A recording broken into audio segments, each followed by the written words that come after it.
नमस्कार विद्यार्थी मित्रांनो, स्वागत आहे आपल्या यूट्यूब चॅनलवर। आपल्या चॅनलवर नवीन असाल तर चॅनलला सबस्क्राईब करायला विसरू नका, जेणेकरून नवीन माहिती तुमच्यापर्यंत लवकरात लवकर पोहोचेल।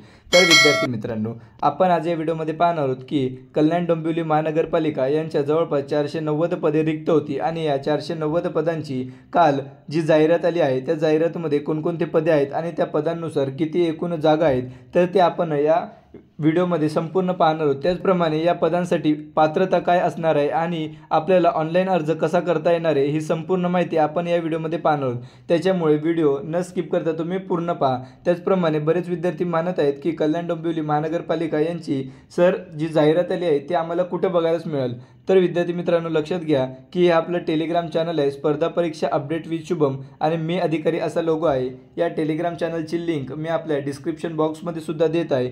तर या टेलिग्राम चॅनलला तुम्हाला जॉईन करून घ्यायचं आहे, कारण की स्पर्धा परीक्षा उपयुक्त असणारे सर्व मटेरियल तसेच नवीन भरतीबाबत सर्व माहिती तुम्हाला या एकाच टेलिग्राम चॅनलवर मिळणार आहेत। त्याच्यामुळे आपलं टेलिग्राम चॅनल जॉईन करायला विसरू नका। तर मित्रांनो, इथे आल्यानंतर तुम्हाला दिसेल की आपण कल्याण डोंबिवली महानगरपालिका यांची जाहिरात, त्याचप्रमाणे यांची लिंक, त्याचप्रमाणे याची पात्रता काय असणार आहे या सर्वांचे PDF आपण आपल्या टेलिग्राम चॅनलला अपलोड केलेले आहे। तर तुम्ही ते पाहून घ्या। तर इथं जर आपण बघितलं तर याच्या किती जागा आहेत, कोणकोणत्या पदांसाठी ते जर बघितलं तर निम्न वैद्यकीय सेवा गट फिजिओथेरपिस्ट यांच्यासाठी जवळपास 2 जागा आहेत, स्टाफ नर्स यांच्यासाठी 78 जागा आहेत, त्याच्यानंतर लेखालिपिक यांच्या जवळपास 16 जागा आहेत। त्याचप्रमाणे जर आपण लिपिक टंकलेखक याच्या बघितल्या तर 116 जागा आहेत। आणि बरेच विद्यार्थी ज्या पदासाठी अप्लाय करतील ते म्हणजे लिपिक टंकलेखक आणि लेखालिपिक, कारण की हे 2 पद आहेत जे पदवी बेसवर म्हणजे ग्रॅज्युएशन बेसवर भरण्यात येणार आहेत। आणि जर बघितलं तर ऑनलाईन पद्धतीने अर्ज सुरू कधी झाला आहे तर 10 जून 2025 पासून ते 3 जुलै 2025 पर्यंत आपल्याला ऑनलाईन अर्ज करता येणार आहे।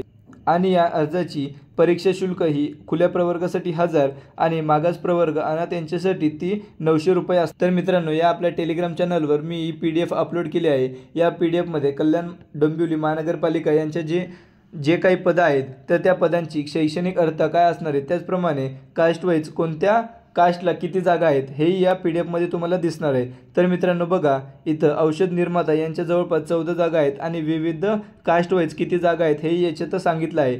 आपण लिपिक टंकलेखक यांच्या जवळपास 116 आहेत, तर याचं बघणार आहोत की कास्ट वाईज किती जागा आहेत। त्या प्रवर्गाच्या 38, OBCच्या 12, EWSच्या 12, त्याच्यानंतर इतर मागासवर्गीय यांच्या 28, त्याच्यानंतर VJNT ABCD असं सर्व वेगवेगळे जागा आहेत। ते तुम्ही तुमच्या पद्धतीने पाहून घ्या तुम्ही कोणत्या कास्टमधून अप्लाय करणार आहेत। त्याचप्रमाणे इथं लिपिक टंकलेखक याची वेतन श्रेणी किती असणार आहे, त्याचप्रमाणे अर्हता काय असणार आहे तर मान्यताप्राप्त विद्यापीठाच्या कोणत्याही शाखेची पदवी, त्याचप्रमाणे मराठी टंकलेखक किमान 30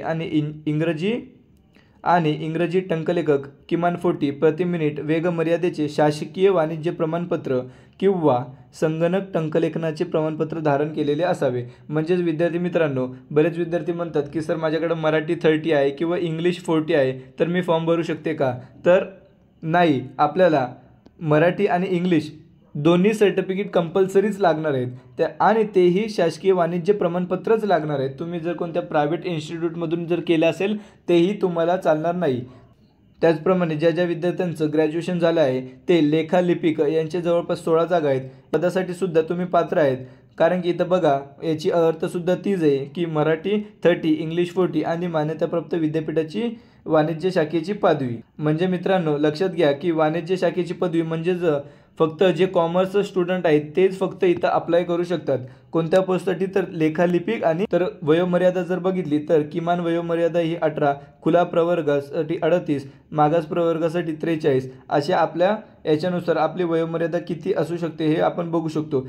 तर मित्रांनो, ऑनलाईन अर्जाची लिंकसुद्धा आपण आपल्या टेलिग्राम चॅनलवर अपलोड केलेली आहे आणि ही परीक्षा ही TCS घेणार आहे। त्याचप्रमाणे याची एकूण 490 पदे आहेत आणि अर्ज कालावधी हा 10 जून 2025 ते 3 जुलै 2025 पर्यंत असणार आहे। तर इथे आल्यानंतर या लिंकवर तुम्हाला क्लिक करायचं आहे। या लिंकवर क्लिक केल्यानंतर असा इंटरफेस ओपन होईल। तर मित्रांनो, तुम्ही इतर नवीन आहेत त्याच्यामुळे तुम्हाला न्यू रजिस्ट्रेशन या ऑप्शनवर क्लिक करायचं आहे। त्याचप्रमाणे जर तुम्ही अजूनही ती ॲडव्हर्टायझिंग बघितली नसेल तर तुम्ही इथे क्लिक हिअरवर क्लिक करून तुम्ही ती ॲडव्हर्टाईज बघू शकता। तर इथं आल्यानंतर क्लिक हिअर या ऑप्शनवर क्लिक करायचं, त्याच्यानंतर असा लोडिंगचा ऑप्शन येईल। या लोडिंगला इथं क्लोज करायचं. त्याच्यानंतर जी काही आपली पर्सनल डिटेल आहे ते तुम्हाला इथं भरून घ्यायचं आहे. तर सुरुवातीला तुम्हाला उमेदवाराचे पहिले नाव, त्यानंतर उमेदवाराचे मधले नाव, त्याच्यानंतर उमेदवाराचे लास्ट नेम, त्यानंतर आईचे नाव, वडिलांचे नाव, हे संपूर्ण माहिती तुम्हाला इथं टाकून घ्यायची आहे. त्यानंतर तुमच्या नावात बदल झालेला आहे का, झाला असेल तर येस किंवा नो करा. त्यानंतर तुमची जन्मतारीख जी आधार कार्डवर आहे तीच तुम्हाला इथं टाकायची आहे. त्यानंतर तुम्हाला इथे तुमचं जेंडर सिलेक्ट करून घ्यायचं आहे. त्याचप्रमाणे तुम्हाला मोबाईल नंबर द्यायचा आहे. आणि हा तुमचा मोबाईल नंबर हा चालू मोबाईल नंबर द्या, कारण की तुम्हाला याच्यावर OTP, त्याचप्रमाणे जेव्हा आपली एक्झाम असते तेव्हा त्याची ॲडमिट कार्डसुद्धा तुम्हाला याच्यावरच येत असतात. त्याचप्रमाणे तुम्हाला अल्टरनेट मोबाईल द्यायचा असतो, तो तुम्ही देऊ शकता किंवा नाही दिला तरी चालेल. त्याचप्रमाणे तुम्हाला ईमेल ID सुद्धा तुम्ही जी वापरत आहे तीच तुम्ही द्या. त्यानंतर तुम्ही मुक्त विद्यापीठातून ग्रॅज्युएशन केले आहे का, केले असेल तर तुम्ही यस करा किंवा नो करा. त्याच्यानंतर matriculation roll number, matriculation seat number, तुमचं 10वीचं जे सीट नंबर आहे हे तुम्हाला इथं टाकायचं आहे. त्याचप्रमाणे तुम्ही 10वी कोणत्या वर्षी पास झाले हेही तुम्हाला इथे टाकायचं आहे. त्याचप्रमाणे इथं तुम्हाला परीक्षा केंद्र निवडायचं आहे. तर विद्यार्थी मित्रांनो, तुम्हाला इथं परीक्षा केंद्र निवडायचं आहे म्हणजेच काय, तर तुम्हाला तुमच्या घरापासून जे जवळचं सेंटर आहे ते तुम्हाला निवडायचं आहे. तर आता बरेच विद्यार्थी म्हणत आहेत की सर मी अहमदनगरमधून आहे, औरंगाबादमधून आहे, नागपूरमधून आहे, अमरावतीमधून आहे, यवतमाळमधून आहे, तर मी कल्याण डोंबिवलीसाठी फॉर्म भरू शकतो का. तर विद्यार्थी मित्रांनो, तुम्ही कोणत्याही जिल्ह्यात असले तरी तुम्ही कल्याण डोंबिवली महानगरपालिका या पदासाठी फॉर्म भरू शकता.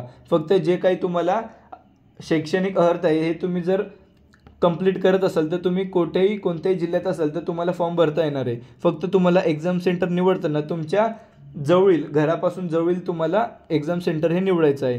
तर ते तुम्हाला 3 एक्झाम सेंटर निवडायचे आहेत. त्याच्यानंतर या चेकबॉक्सवर तुम्हाला क्लिक करून घ्यायचं आहे. त्याच्यानंतर तुम्हाला जनरेट OTP या ऑप्शनवर क्लिक करायचं आहे. त्याचप्रमाणे OTP इथे टाकल्यानंतर आय ॲग्री या ऑप्शनवर क्लिक करून इथे हा जो कॅप्चा कोड आहे तो टाकून रिव्हेरीफाय करायचा आहे. मित्रांनो, इथे तुम्ही रिव्हेरीफाय या ऑप्शनवर क्लिक केल्यानंतर तुम्हाला असा इंटरफेस ओपन येईल. याच्यामध्ये तुम्ही जी काही माहिती भरलेली आहे ते तुम्ही स्पेलिंग मिस्टेक आहेत का हे तुम्ही बरोबर चेक करून घ्या. जर स्पेलिंग मिस्टेक काही नसेल तर या चेकबॉक्सवर तुम्हाला टिक करायचं आहे. असं तुम्ही सर्व जे काही बरोबर असतील ते तुम्ही सर्व चेकबॉक्सवर क्लिक करत चला. सर्व चेकबॉक्स क्लिक केल्यानंतर तुम्हाला इथे सबमिट या ऑप्शनवर क्लिक करायचं आहे. सबमिट या ऑप्शनवर क्लिक केल्यानंतर विद्यार्थी मित्रांनो, इथे तुम्हाला येईल की एकदा तुम्ही क्लिक ओके केलं तर तुम्हाला ही माहिती जी आहे ती तुम्हाला नंतर एडिट करता येणार नाही आहे. तर मित्रांनो, क्लिक केल्यानंतर आपलं रजिस्ट्रेशन सक्सेसफुली झालेलं आहे. त्याच्यानंतर आपल्याला रजिस्ट्रेशन नंबर येतो. हा रजिस्ट्रेशन नंबर तुम्ही सांभाळून ठेवा. तर आपलं रजिस्ट्रेशन झाल्यानंतर आपल्याला इथं 3 ऑप्शन दिसेल की ॲप्लिकंट डिटेल, त्याच्यानंतर पोस्ट सिलेक्शन आणि हेल्प डेस्क. तर याच्यावर पोस्ट सिलेक्शन या ऑप्शनवर क्लिक करायचं आहे.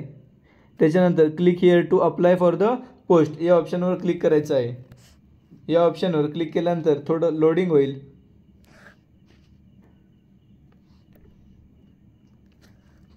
आणि त्या लोडिंगनंतर असा इंटरफेस ओपन होईल. त्याच्यात आपल्याला आपली पर्सनल डिटेल, त्याच्यानंतर additional detail, communication detail, qualification आणि डॉक्युमेंट आणि पेमेंट असं हे 5 स्टेपमध्ये आपल्याला फॉर्म भरायचा आहे.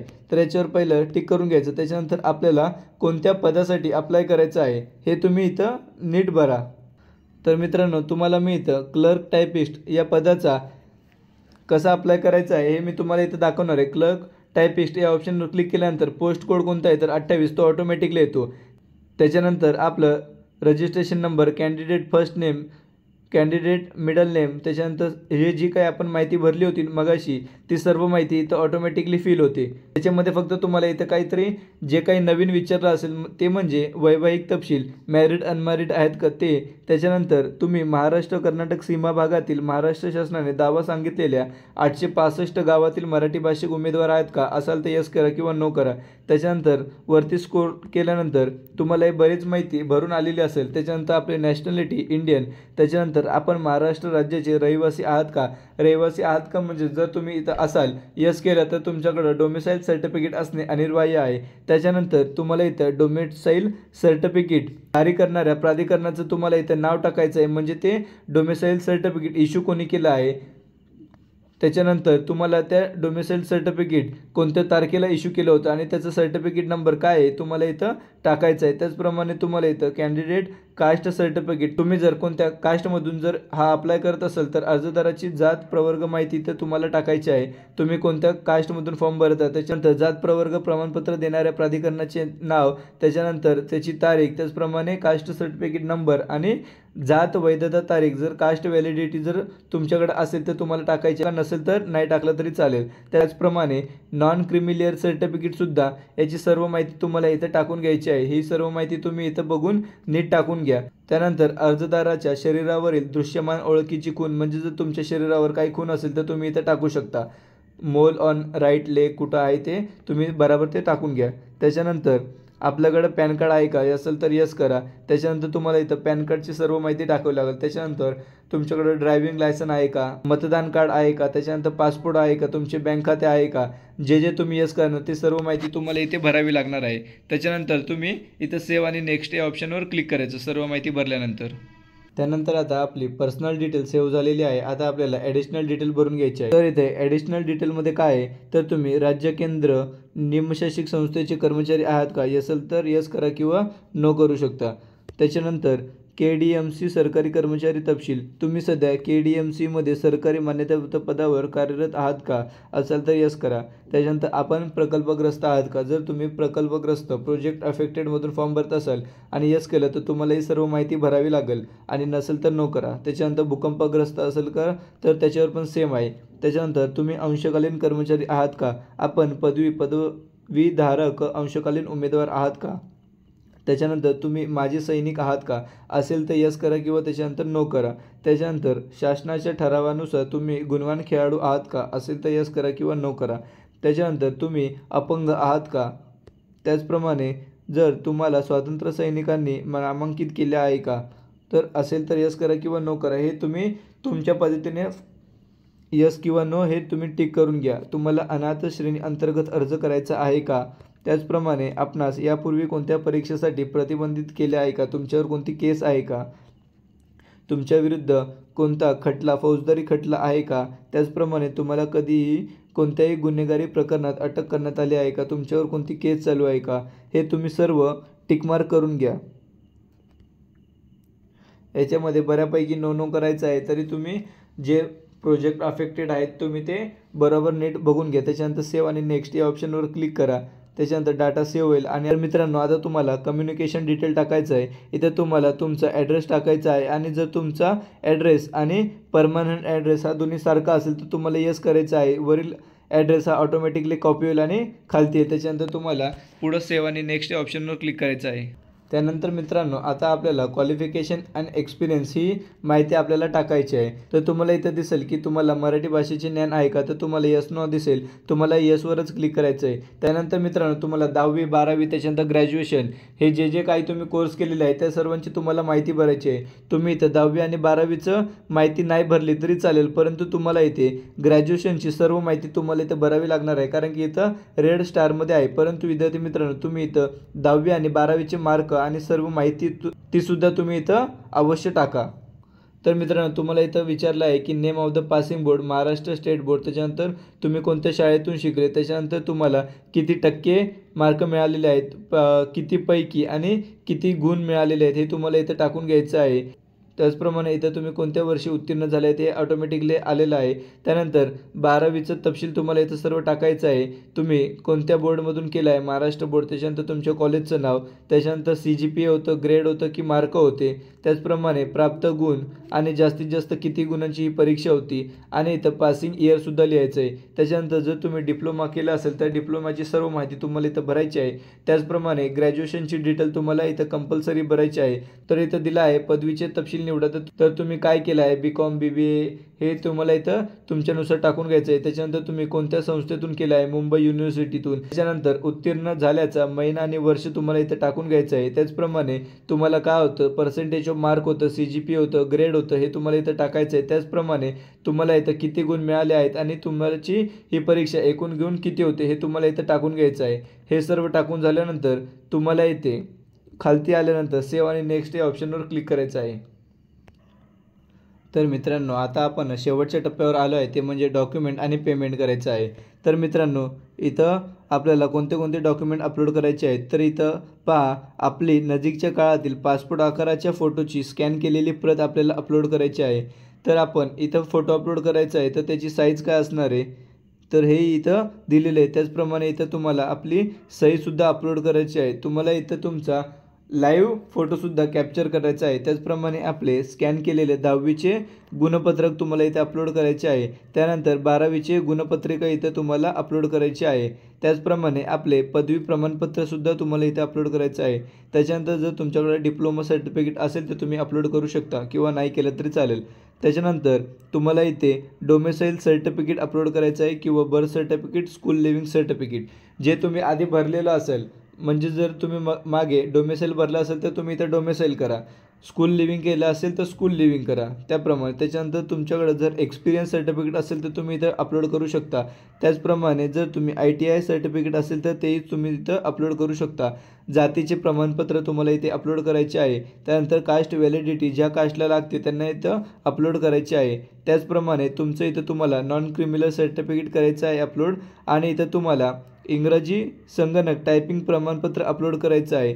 त्याचप्रमाणे इथे तुम्हाला मराठी टायपिंग सर्टिफिकेट अपलोड करायचं आहे. इंग्रजी टायपिंग करताना 40चं अपलोड करा आणि मराठीचं करताना 30चं अपलोड करा. त्याच्यानंतर तुम्हाला इथं आपलं पॅन कार्ड, ड्रायव्हिंग लायसन, तुमच्यानंतर इलेक्शन वोटर ID, त्याच्यानंतर इतर रिलिव्हंट डॉक्युमेंट जे तुम्ही काही अपलोड करायचे ते तुम्ही इथं अपलोड करू शकता. हे सर्व डॉक्युमेंट तुम्हाला अपलोड केल्यानंतर तुम्हाला इथं आता मी कास्टमध्ये फॉर्म भरला आहे त्याच्यामुळे 900 आणि ओपनवाल्यांना 1000 रुपये एक्झाम फी भरायची आहे. त्याच्यानंतर तुम्हाला हे सर्व चेकबॉक्सवर क्लिक करायचे आहे आणि इथं प्रिव्ह्यू या ऑप्शनवर क्लिक करायचं आहे. प्रिव्ह्यू या ऑप्शनवर क्लिक केल्यानंतर तुम्ही जो काही तुमचा फॉर्म भरलेला आहे ती सर्व माहिती तुमच्यासमोर येणार आहे. ती सर्व माहिती तुम्हाला आधी चेक करून घ्यायची आहे की ती जर बरोबर असेल तर तुम्हाला नेक्स्टवर क्लिक करायचं आहे आणि तुम्हाला नेक्स्ट या ऑप्शनवर क्लिक केल्यानंतर तुम्हाला 900 किंवा 1000 हे असं तुम्हाला पेमेंट करून घ्यायचं आहे. तुम्हाला पेमेंट करताना तुम्ही Google Pay किंवा डेबिट कार्ड, क्रेडिट कार्डने सुद्धा तुम्ही इथं पेमेंट करू शकता. पेमेंट केल्यानंतर तुम्हाला जीमेलला आणि तुम्हाला मेसेजसुद्धा येईल की तुमचं पेमेंट सक्सेसफुल झालेलं आहे आणि तुमचा फॉर्म हा सबमिट झालेला आहे. त्याच्यानंतर विद्यार्थी मित्रांनो, बरेच विद्यार्थी म्हणत आहेत की सर याची एक्झामचा पॅटर्न काय असणार आहे, तर याबाबत आपण सेपरेट व्हिडिओ बनवणार आहेत की कोणत्या पदासाठी काय एक्झाम पॅटर्न असणार आहे आणि तुम्ही कशा प्रकारे अभ्यास करायचा आहे. तरी जर विद्यार्थी मित्रांनो जर तुम्हाला काही डाऊट असतील फॉर्म भरण्याबाबत आणि या जाहिरातीबाबत तर तुम्ही मला इंस्टाग्रामवर सुद्धा मेसेज करू शकता. आपल्या इंस्टाग्राम चॅनलची लिंक आपण टेलिग्राम चॅनलला दिली आहे, त्याचप्रमाणे आपल्या डिस्क्रिप्शन बॉक्समध्ये सुद्धा दिलेली आहे. व्हिडिओ आवडल्यास व्हिडिओला लाईक, शेअर आणि सबस्क्राईब करायला विसरू नका. धन्यवाद.